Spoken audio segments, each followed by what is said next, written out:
Halo sahabat semua, jumpa lagi dengan admin. Pastinya kalian saat ini sedang berada di channel Sarjana Wibu. Bagaimana kabar kawan-kawan pada hari ini? Semoga kalian semua baik-baik saja.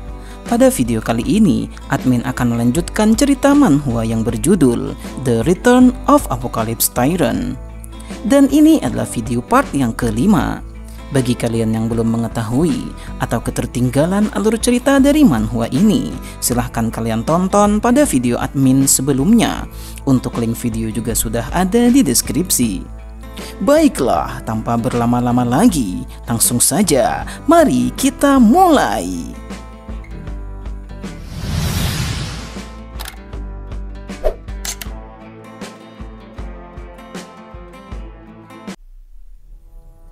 Pada chapter sebelumnya, kita telah diperlihatkan pertarungan yang terjadi di dalam dungeon. Nemgong bersama dengan Sonim dan juga Jun bertarung melawan 3 monster zombie yang merupakan anak buah dari final boss sang penyihir. Nemgong dibuat terdesak dan item pendan yang berfungsi untuk memperlambat pemulihan monster zombie telah hancur. Akan tetapi Nemgong berkata bahwa ini barulah permulaan. Cerita kemudian berlanjut pada chapter kali ini. Pada awal mulanya, kita diperlihatkan para monster zombie yang bergerak untuk menyerang Nemgong di sana. Nemgong mulai bersiap-siap dan dia memegang pecahan dari item cermin di tangannya. Nemgong kemudian melemparkan pecahan tersebut dan berhasil mengenai para monster yang mencoba untuk mendekatinya. Dia kemudian menangkap salah satu monster itu, lalu kemudian meminta putrinya untuk melancarkan serangan.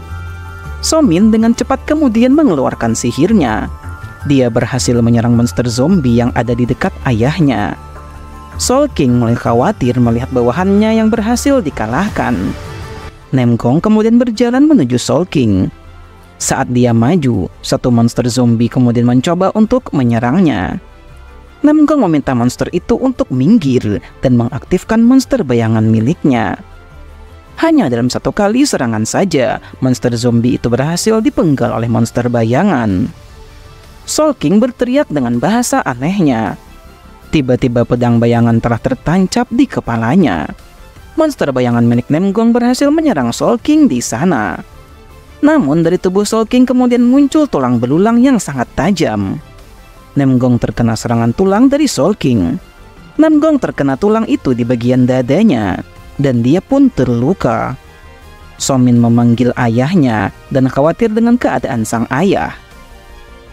Scenes kemudian berpindah memperlihatkan situasi di luar dungeon. Prajurit di sana menghentikan mobil yang melaju di area berbahaya. Rupanya Myonghon dan tentara itu telah saling mengenal.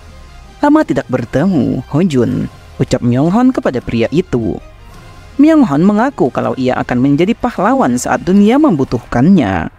Myonghon mengatakan, cepat atau lambat, bos akan datang ke sini. Apakah maksudmu Kapten Nemgong? Tanya Hojun kepadanya. Ya, Myonghon mengiyakannya. Sampai saat ketua tiba, area di sekitar ini berada dalam tanggung jawab kita, ucapnya. Namun Hojun memberitahu bahwa tidak ada senjata cadangan yang bisa dipakai oleh Myonghon. Tentu saja, Myonghon tak memerlukan senjata dari prajurit, karena ia telah membawa pedang bayangan yang sangat luar biasa. Hojun tak percaya dengan apa yang dia lihat. Dia kemudian bertanya, apakah Myonghon ingin mengalahkan para monster dengan pedang itu? Myonghon mengatakan, kau pasti tahu tentang Hellgate dan juga monster yaksa. Informasi yang masuk ke dalam kepalamu, sekarang ini senapan sudah tak dianggap sebagai senjata. Dan sekarang, ini adalah senjata yang sesungguhnya. Myonghon memberikan senjata yang disebut dengan Ogre Tonfa kepada Hojun. Di dalam tim mereka, Hojunlah yang ahli dalam menggunakan senjata seperti itu. Myonghon percaya kalau Hojun akan bisa mengalahkan para monster dengan keahliannya menggunakan senjata tersebut. Hojun kemudian melepas senapannya, dan mereka berdua kini telah siap untuk bertempur melawan para monster yang menyerang dunia manusia. Scenes kembali berpindah memperlihatkan situasi di dalam dungeon. John meminta Somin untuk tidak khawatir, dan dia akan mencoba untuk mengatasi situasi mereka saat ini. Mata dari John kemudian nampak berbeda dari sebelumnya. Soul King terlihat berhasil mengalahkan monster bayangan milik Nemgong di sana. Akan tetapi tiba-tiba dia terkena serangan panah dari John. Nemgong melihat ke arah John yang menemukan titik lemah monster Soul King. Bukan di kepalanya, melainkan di bagian dada dari Soul King. John meminta Somin untuk menahan pergerakan dari Soul King dengan sihirnya. Somin kemudian menyerang monster itu dengan kekuatan sihir. Tentu saja serangan dari Somin akan menahan Soul King untuk tidak bergerak leluasa, dan John berhasil menembak panahnya di bahu monster itu. Nemgong bertanya-tanya apa yang sebenarnya direncanakan oleh John dan kenapa dia menembak di bahu monster tersebut. John berkata, tolong hindari merusak kepala monster itu. Somin terus saja melancarkan serangan sihir ke arah monster Soul King. Sungguh hebat, dua bocah itu berhasil membuat Soul King terdesak. Namun Soul King masih bisa bertahan. Somin terkejut melihat Soul King menahan sihirnya. Dengan cepat Soul King kemudian menyerang Somin di sana. Akan tetapi, John tidak tinggal diam. Dia berhasil melancarkan panahnya ke titik lemah yang ada di dada monster Soul King. Mereka pun akhirnya berhasil mengalahkan Soul King dengan mudah. Tubuh monster itu kemudian perlahan menghilang dari sana. Nemgong memuji John yang berhasil mengalahkan monster Soul King hanya dengan panah biasa. John pun tak bisa menjelaskannya kepada Nemgong. Dia hanya mengaku bahwa ia melihat bagian tubuh monster itu ada yang bersinar, dan dia mencoba untuk mengenainya. John menyebutnya dengan sebuah kesempatan, dan kalau bagian tersebut bersinar, maka dia yakin 100% harus mengincar target tersebut. Hadiah dari keberhasilan mereka mengalahkan Soul King kemudian muncul. Rawat harta karun telah diberikan kepada mereka. Nemgong berkata, ini adalah hadiah jackpot. Benar saja, ada banyak sekali koin emas yang berhasil mereka dapatkan. Selain emas, ada juga item sarung tangan aura Soul King. Item tersebut dapat meningkatkan konsentrasi, namun memiliki bau yang tidak sedap. Nemgong kemudian menemukan hadiah utamanya. Itu adalah kunci yang bisa membuka ruangan harta karun milik Soul King. Berdasarkan jumlah kunci tersebut, rupanya kunci itu menyesuaikan jumlah orang yang berhasil menyelesaikan misinya. Mereka akan dihadapkan pada pilihan untuk memasuki pintu nantinya. Menurut informasi yang diketahui oleh Nemgong, orang yang pernah menyelesaikan tempat itu akan mendapatkan mahkota. Item tersebut untuk Necromancer, jadi barang itu tidak akan berguna bagi Somin dan juga John. Singkat cerita, Sins kemudian memperlihatkan Nemgong yang telah memasuki ruangan pilihannya. Tempat yang sangat besar dan juga mewah. Nemgong terus saja berjalan dan melihat situasi di sana. Tempat itu diberi nama tanpa ada penjelasannya. Pedang tanduk Mornoi, Nemgong pernah melihatnya di kehidupan sebelumnya. Dagger kembar yang pernah digunakan oleh hunter asal Jepang yang bernama Senomiya. Nemgong menilai benda itu tidak terlalu penting untuk diambil saat ini. Nemgong kemudian memilih pintu yang berisikan sebuah item buku. Dia kemudian memasuki ruangan itu di sana. Ada satu buku yang mengambang di udara. Itu adalah buku yang berjudul Balansar. Buku yang ditulis oleh penyihir aneh semasa dia masih muda. Setelah memasuki ruangan tersebut, Nemgong kemudian keluar menemui Somin dan juga John. Kedua bocah tersebut bingung dalam memilih pintu yang mereka masuki, karena mereka masih bingung harus memilih apa. Namun Somin kemudian memperlihatkan sesuatu. Itu adalah gelang sungai peri. Item tersebut dapat menambah kekuatan sihir ketika tidur sembari memakainya. Dan John memilih item pedang untuk dia ambil. Nemgong pun bingung kenapa John lebih memilih pedang daripada panah. John menjelaskan dia memilih pedang hanya karena namanya yang keren. Padahal ia sama sekali tidak tahu bagaimana cara menggunakan pedang. Sins kemudian memperlihatkan situasi di luar. Saat ini, Hojun dan Myonghon sedang bertarung melawan para monster goblin. Mereka mulai kewalahan menghadapi monster goblin yang tak terhitung jumlahnya. Hojun berkata, nampaknya kalau hanya kita berdua saja, ini semua tidak akan selesai. Terlihat sekawanan monster goblin yang sangat banyak jumlahnya telah bergerak menuju mereka. Prajurit yang lainnya juga telah mencapai batasnya. Mereka berencana untuk segera mundur. Akan tetapi Myung-hun tidak menginginkan hal itu dan dia akan terus bertarung. Satu dagger kemudian terbang ke arah Ho-jun di sana. Myung-hun dengan cepat menyelamatkan temannya. Akan tetapi senjata tersebut malah mengenai dirinya.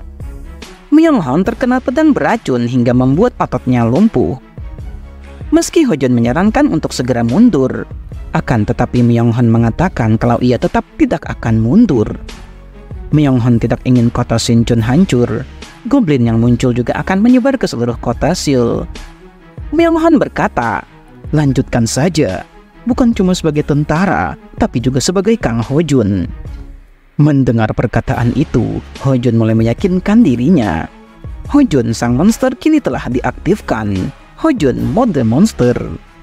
Kita kemudian diperlihatkan seorang warga yang menceritakan kejadian di kota Sinchon. Dia menyebut ada dua orang manusia yang sangat kejam, karena di tangan mereka, para monster goblin terkoyak seperti potongan kertas. Dia menyebut orang yang mengamuk di sana lebih dinilai sebagai destroyer. Nampak ada satu tentara yang diserang oleh sekawanan goblin. Ho-jun dengan mode monsternya kemudian tiba di sana, dan satu monster goblin yang lebih besar kini juga berada di hadapannya dan siap untuk bertarung. Monster itu juga nampak marah dan serius berhadapan dengan Ho-jun. Monster tersebut kemudian melancarkan pukulan ke arah Ho-jun. Ho-jun merasa kalau pukulan goblin itu sangatlah lemah. Dia kemudian bersiap untuk melancarkan serangan. Sungguh luar biasa, kekuatan yang sangat hebat diperlihatkan oleh Ho-jun. Monster itu bahkan tak percaya ada manusia sekuat ini. Dalam satu pukulan saja, monster goblin raksasa pun tertunduk di hadapannya. Monster goblin betina kemudian mencoba untuk menyelamatkan temannya. Akan tetapi Ho-jun dengan sangat mudah menghancurkan goblin kecil tersebut di sana. Melihat rekannya yang tewas, monster goblin raksasa itu pun marah dan berhasil memukul Ho-jun dengan pukulan yang sangat kuat. Saat Ho-jun terlempar jauh, monster itu kemudian melompat dan akan segera menginjak Ho-jun. Ho-jun terkena serangan yang sangat kuat hingga dia pun terluka. Myung-hun kemudian melaju dengan mobilnya untuk menyerang monster goblin itu di sana. Monster itu pun terpental jauh setelah ditabrak oleh Myung-hun. Myung-hun melihat keadaan temannya yang telah terluka. Tiba-tiba, mobil di belakangnya meledak, dan monster goblin raksasa itu telah bangkit kembali ke arahnya. Monster goblin itu sedih dan berurai air mata. Ya, monster itu mengamuk karena rekan perempuannya telah dibunuh oleh Ho-jun. Ho-jun mencoba untuk bangkit. Dia bertanya kenapa monster itu malah menyalahkannya. Padahal gara-gara para monster lah banyak warga, tentara, dan manusia yang mati karena mereka. Akulah yang seharusnya marah kepada kalian, ucap Ho-jun yang mulai mengamuk. Waktu Ho-jun dengan mode monsternya tersisa 7 detik lagi. Dia pun akan mempertaruhkan sisa waktunya untuk mengalahkan monster itu di sana. Mereka berdua kemudian saling beradu serangan. Pada akhirnya, monster goblin besar itu telah tewas terkena pukulan dari Ho-jun. Namun Ho-jun juga telah terbaring di sana. Dia kehabisan tenaganya setelah mempertaruhkan seluruh kekuatannya. "Aku sudah tidak bisa bangun lagi. Apakah kita akan mati seperti ini?" tanya Ho-jun kepada Myung-hun. Myung-hun menyebut kalau mereka mati sekarang itu tidaklah buruk karena mereka sudah berjuang sebagai pahlawan dunia manusia. Saat monster goblin itu menyerang mereka, tiba-tiba mereka semua berubah menjadi beku. "Kerja bagus karena kalian sudah bertahan hingga saat ini. Dan lama tak bertemu denganmu, Ho-jun," ucap seseorang yang ternyata adalah Naemgong. Naemgong berkata, "Beristirahatlah kalian dan serahkan sisanya kepada kami." Sungguh kekuatan yang sangat hebat diperlihatkan oleh Naemgong. Dalam sekejap para monster goblin itu membeku dan berhasil ditebas oleh Naemgong. So-min juga mulai beraksi dengan sihirnya. Ia berhasil mengalahkan para monster. Dengan hasil ini, mereka sudah berhasil menghabisi semua monsternya. Dibandingkan dengan Soul King, ini semua tidak ada apa-apanya.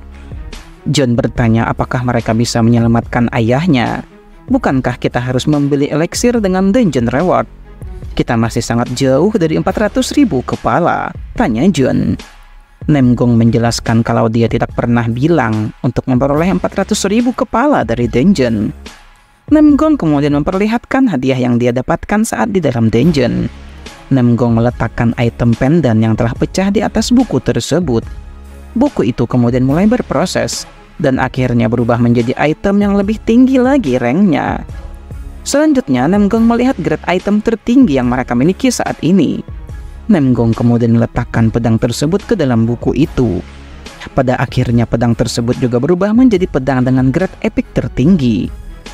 Setelah mengembalikan pedang tersebut, Myung-hon bertanya senjata apa yang akan dia pakai untuk pertarungan selanjutnya.